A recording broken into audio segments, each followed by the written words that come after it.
All right, thanks so much for joining in for another chemistry video lecture. As it notes, if you have not already watched the Zoom meeting from today, and today is Unit 11, Day 1, please watch that Zoom meeting. It gives some context for what you're going to be doing and kind of setting up today's topic. All right, so our objective for today as we start our new unit, our exploration on acids and bases, is that the student will be able to define and describe acids and bases. Go ahead and set up your EQ for these notes so that you've got a goal of what should you be able to answer and describe by the time you're done with these notes. It also, of course, helps you write your summary. All right, so defining and describing acids and bases. Let's get into it. So let's start with acids. The general definition of an acid is that it's a compound that will produce H pluses when dissolved in water.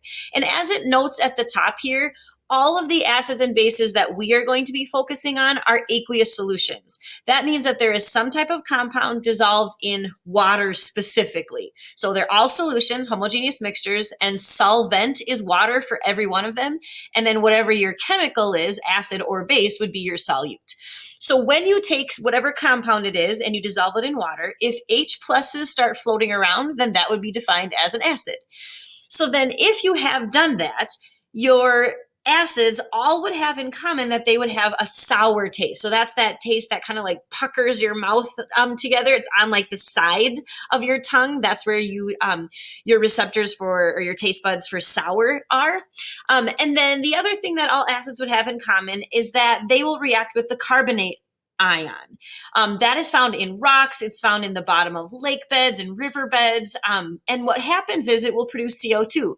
This is that super common vinegar and baking soda lab or like demo, or maybe you did that when you were younger or saw it somewhere. But vinegar happens to be an acid, and so baking soda's full name is sodium bicarbonate. So there is carbonate in there, and that fizzing, that's your CO2 being produced. So now this can be a problem after a long amount of time if this was happening in marble statues or columns in buildings. That acid can actually wear away some of the carbonate. And we'll talk about that in a little bit. I'm referring to acid rain. But that fizzing, that's the CO2 that's being produced. Acids also in general will react with metals, and they will produce hydrogen gas. So again, visually, depending on what the acid is and depending on what the metal is, you'll get different kinds of reactions. But if you're seeing any reaction, it will be producing H2, so hydrogen gas. So copper doesn't really react with acids, but lead and magnesium and iron do. And so those bubbles that are being produced will always be that hydrogen gas. So if it's some type of metal and it is reacting with some type of acid, hydrogen gas will be the gas that is produced, because remember, there's H pluses floating around. So then when they react, they can find each other and create hydrogen gas. Now, why do we care about that? Well, hydrogen is flammable. So that could be a problem depending on where that reaction is happening. Some other things, acids can conduct electricity because they're producing H pluses. There's an H plus that's floating around, a free moving positive that can attract the negative electric current because of the electrons there.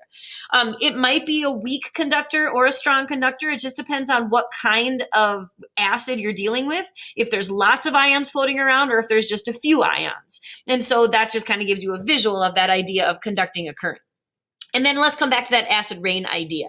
So like I mentioned, there are things that are made of substances that can react with acid. So acid rain happens when you have pollutants in the air that combine with water vapor in the air, and then when they fall, they don't fall as just the starting chemical or as water, but they combine and they actually make acid rain. And then that acid rain can mix with metals. We said that metals and acid can react. So if you have things outside made of metal, that acid rain can affect it. It can also affect carbonate things, like I mentioned, marble statues or stairs or fancy columns. Things that are at a cemetery often are made of marble. So in a place where there's acid rain, after long amounts of time, those things can actually start wearing away because the acid is reacting with those chemicals. So something that people are aware of and trying to battle in places where there's a lot of acid rain pollution. So those are kind of the things we say that all acids have in common. Let's switch to bases. So the general definition for bases is that this is a compound that will produce OH minus if you mix it with water.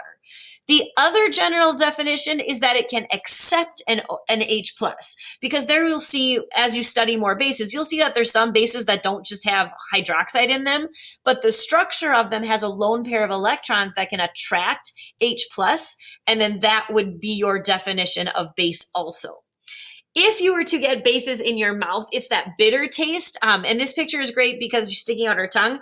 Your base receptor is like at the very back of your tongue, kind of in the back middle. And it's just that taste that, think about if you've ever gotten maybe shampoo or face wash in your mouth. Many shampoos and cleaners are basic. And so that feeling, that dry feeling in the back of your tongue, kind of, that's bitterness.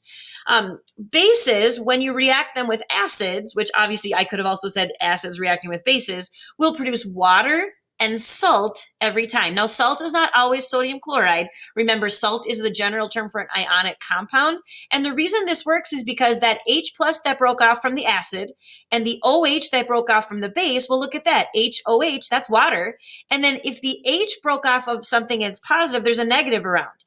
If the OH broke off and is now negative, there's a positive round. So the positive that broke off of here and the negative that broke off of here, that can make your salt. And then they will be neutral. So it won't be an acid or a base anymore. And so this is why, if you remember back to your safety days, why we pour baking soda on acids before we clean them up, because that reaction will now be neutral. Bases will also conduct electricity. The OH minus that we say is the general definition for bases broke off of something positive, and then that positive thing can attract the negative electricity. And then that still will light up that light bulb if you think back to that demo from Unit 9. The other thing that's kind of interesting about bases is that they would feel slippery. Now, some bases are so strong that you wouldn't want to touch them because they'd actually, it'd be really dangerous to your skin. But this is why they feel slippery. Perhaps you remember from your bio days, a really simplified version of a cell is basically there's stuff inside and then there's like a cell wall or a cell membrane on the outside of it, and then there's stuff inside, okay? Well, here's the interesting thing. Bases are able to dissolve that cell membrane or that cell wall. So for example, when you wash your hands, many cleaners like soap are gentle bases, so they're safe to touch. But what happens is that base chemical dissolves the outside cell wall, so then everything on the inside oozes out. So then that stuff from your cell that you're feeling, that slipperiness, is actually the inside of your cells. Now, the reason it usually doesn't hurt is because your outer layer of skin is dead. So it's dead, but there's still cells there. And so the dead cells, the cell membrane or the cell wall is dissolving and the insides are oozing out. And then that's why you feel that slippery feeling. So after you're done washing your hands, if you still feel that slippery feeling, you haven't washed off all of that cytoplasm from your hands. Now, this is also why if you have a really, really, really strong base or a high concentration of base, it actually can eat through layers of your skin. And I point this out because a lot of times acids are the thing that people say are really dangerous. Be careful of acids. And they don't really have that same caution with bases, but bases can also be really dangerous. Acids can sort of burn through skin tissue. Bases actually dissolve skin tissue. So same kind of result, very painful, very dangerous, but in different kinds of ways. Anyway, so those are the things we generally classify acids and bases, the properties they would have once they're classified. Some other things I want to refer to in terms of properties are this idea of a strong acid or a strong base. A strong acid and a strong base just means that they will completely dissociate in water, which means break into their ions. So for example, if you have a strong acid and you put that in a water solution, every H plus breaks off of every negative thing, whatever the acid is. So that's what this picture is trying to show. So if this is what the acid started as, every one of those little positive pieces broke off of every one of negative pieces, and now they're floating around. A weak acid, as you can see here, look at some of them stuck together, some of them split up. So a weak acid, sometimes they break into their ions and sometimes they don't. So in terms of it being how much acid is in there, a strong acid means that every possible acid component has broken apart and is making this thing an acid. For weak acid, you've got some breaking off and some not, so it changes the properties a little bit. The thing to make clear though, is that strong doesn't mean a high concentration. So like high concentration would be like 10 molarity. That's a high concentration versus 0.1 molarity. That's a low concentration. You could have a strong acid that is 10 molarity or 0.1 molarity, because the molarity is just how many moles are in that liter of solution. The strong part of it means that every single H plus has broken off that can. So just to clarify that, a strong acid, strong and weak, has to do with dissociating in water. Concentration just has to do with how many moles of the acid are in a liter of solution. So just be careful of that distinction.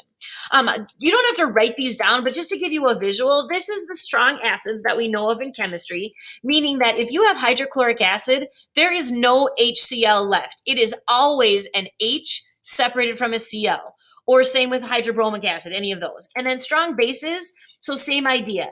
For sodium hydroxide, if you have sodium hydroxide dissolved in water, every sodium has broken off of every OH. And the reason I just wanted to give you this visual is that maybe you notice that there's one of these acids that's a little bit different and three of these acids bases that are a little bit different. It's these ones.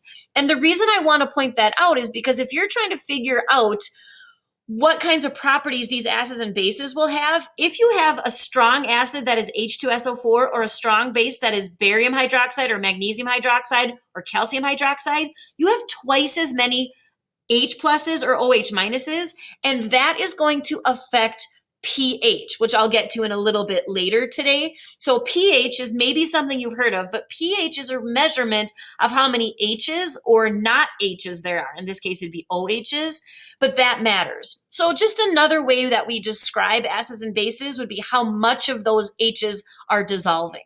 All right, going to a level 1 question so far, just sort of some straightforward information about our acids and bases properties so far. Okay, the next thing I want to talk about is water, because water is super special when it comes to acids and bases, especially when we think of it being dissociated. And remember, I mentioned that on the previous slide. Dissociation is splitting up into ions. Anytime you have a sample of water, of course, there's lots and lots of water molecules, and they're all in constant motion, so they're going to collide all the time. Like imagine that every one of these people was a water molecule inside a glass of water that you had sitting on your table in front of you. So there's billions and billions of water molecules. They're always moving, so they're going to collide a lot. So anytime they collide, they create something called self-ionization. All right, well, self means that it's doing it without any other help. An ion is an atom with a charge or something with a charge. And then ization is like the process of. So self-ionization of water it's a reaction that happens between at least two water molecules that produces two different ions. It's the dissociation of water or water splitting apart. Let me show you what I mean by that. There's a couple ways that we can see it. So imagine here's your two water molecules, and then this molecule bumps into this molecule.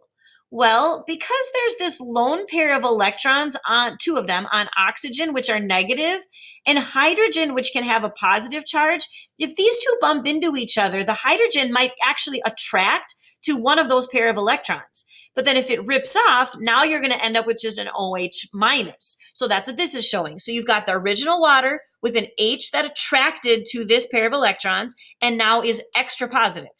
And then the hydroxide, one of those hydrogens broke off of it, leaving a lone pair, and then now it's a little bit more negative. This is referred to H3O plus as the hydronium ion. So it's water with an extra hydrogen. So that's why it's H3O and then extra positive, because now there's more positive charge than negative, and that's known as the hydronium ion. The hydroxide ion, we've seen this before, OH with a minus charge, but this would be how it might form. A hydrogen has broken off of something, specifically of water, and then now you got that OH with a minus charge, the hydroxide ion. So that's one way to show the self-ionization of water. Another way is just kind of a shortcut. Just imagine that you start with water and it breaks up into an H minus or H plus and an OH minus. So it's the exact same idea. This H plus is the same idea as the hydronium ion, because the only thing this makes this hydronium is because an H attached to H2O. So really it's just an extra H. Well, that's what this is, an extra H. So just know that these two things mean the exact same thing. The hydronium ion is really just an H plus. And so both of these represent how water dissociates. So anytime you have a sample of water, you've really got water molecules, H plus ions, and OH minuses all floating around. And then this double-sided arrow is meaning it goes back and forth. So as soon as this forms, then these two things bump into each other, and then the hydrogen goes back and makes water. And then these bump into each other, and then the hydrogen goes here and it makes hydronium again. And that just keeps going back and forth in perfect balance. That's kind of the idea of this double-sided arrow. Now, the reason I wanted you to know about that is because we can actually measure that amount of H plus that's in water. So if you have pure water at about room temperature, a little bit warmer than room temperature, you're going to have 1.0 times 10 to the negative 7 molarity of H pluses. So instead of just having all neutral H2Os, you're going to have about this many H pluses. These brackets mean molarity. And you're going to have that same amount of OH minuses. So you're going to have H2O molecules in that sample. You're going to have H plus ions, OH minus ions. But look at this. The H and the OH minus are in perfect balance. And so that's useful for what I'm building to next. So even though there's H pluses and even though there's OH minuses, they're in perfect balance with each other.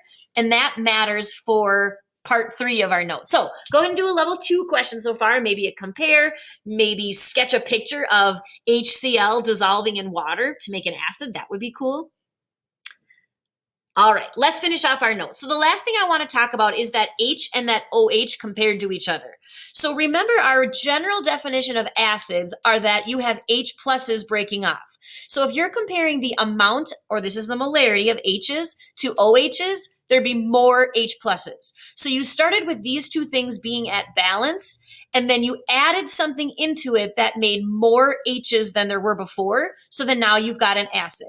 If it's neutral, the amount of H pluses and the amount of OH minuses is equal to each other. Then again, that's our connection to water, right? So that example for pure water where this was 1.0 times 10 to the negative 7 and this was 1.0 times 10 to the negative 7, they're in perfect balance. So that's considered neutral.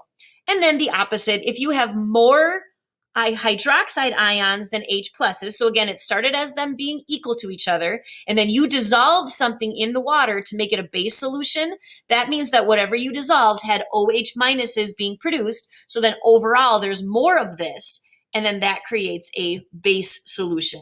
So this is another way that we describe bases. So another acids and bases. Another way to think about the properties is, well, what is there more of, H pluses or OH minuses, or are they in balance? And then this brings us back to this idea of an indicator. So remember back to that Zoom demo today, I used the bromothymol blue indicator that I told you had a chemical reaction with whatever was present in the solution and changed colors depending on what it was reacting with. Well, more specifically, it's the indicator reacting with either H's or OH minuses, and that creates a signature color to indicate, do you have an acid or a base? So the reason that we've got different colors here, now we're ready to talk about that. Look at this. This is H2SO4, so you get a darker pink color than just HCl, right? Because remember, both of these were on the list of strong acids, and this has twice as many H's, so you get a more distinct color. These two are pretty similar in color, though NaOH technically is a strong base and NH3 is a weak base. But that's a little bit more than we need to talk about right now. But that's just another way to describe acids and bases. The last relationship I want to talk about is pH.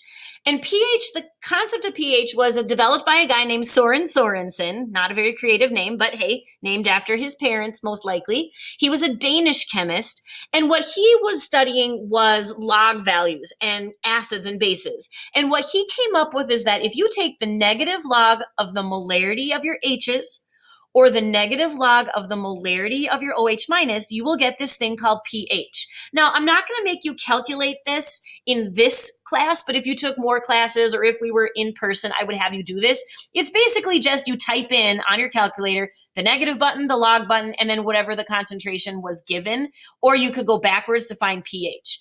But remember that in pure water, if you take the H plus concentration times the OH minus concentration, remember that this was 1.0 times 10 to the negative 7. This was 1.0 times 10 to the negative 7. So if you multiply those, you get 1.0 times 10 to the negative 14. Well, the reason I point this out is that this is where the pH scale comes from, of being from basically 0 to 14. And if you add together the pH and the pOH values, you would get 14 every time. Because if those of you that are a little bit familiar with logs or calculus, logs are always focusing on the power of 10. But it's the negative of it, right? So if you have the pH plus the pOH, you'll get 14. And then since log values focus on the power of 10. So that's just giving you a little bit of the concept behind the math of this pH. What I really need you to know is just what we do with those numbers. Now, it's possible you've seen like pH paper like this before, where you take a little strip of paper, you dip it in different solutions, and then the color that it changes, you match that to something on the scale to decide, oh, this would definitely be about neutral. This would definitely be about acid, right? That's kind of the idea. So maybe you've done this for an aquarium or a hot tub or maybe a cleaner at work, but that's just a connection to something you might have seen. So let's make a connection to pH and everything else we've talked about today. So acids would have pH values that are less than 7. So because pHs are based on the negative log, if you have lots and lots of H pluses, you actually have a low pH value. If you are neutral, you're going to be at a pH right around 7. And if you are at a base, you are at a pH higher than 7. Because of this idea that if you're at a base value, that means you don't have very many H's. And since pH is based on the opposite or the negative log, if you have not very many H's, that's a high pH value. All right. So what we've talked about today is a whole bunch of different ways to describe acids and bases using pH, comparing OH to H's, and then also just the general properties. Okay, go ahead and do a level 3 question and a summary of all of those things that kind of establish our foundation of understanding acids and bases. And that brings us to the end of today. All right, so what I want to do is make sure that you already have your Unit 11 Notability folder ready. Put the Unit 11 plan in there so that you can look at the plan, know what we're doing each day, what's kind of the idea, and then also what objectives should you know. I would like you to go back and finish your COSTA questions and your summary from today if you didn't already do that. And there are 12 practice problems you could look at.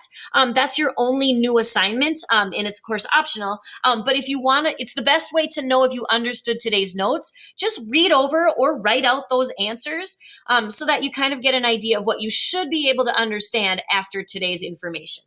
All right, thanks so much for joining in. See you at our next Zoom meeting. Goodbye.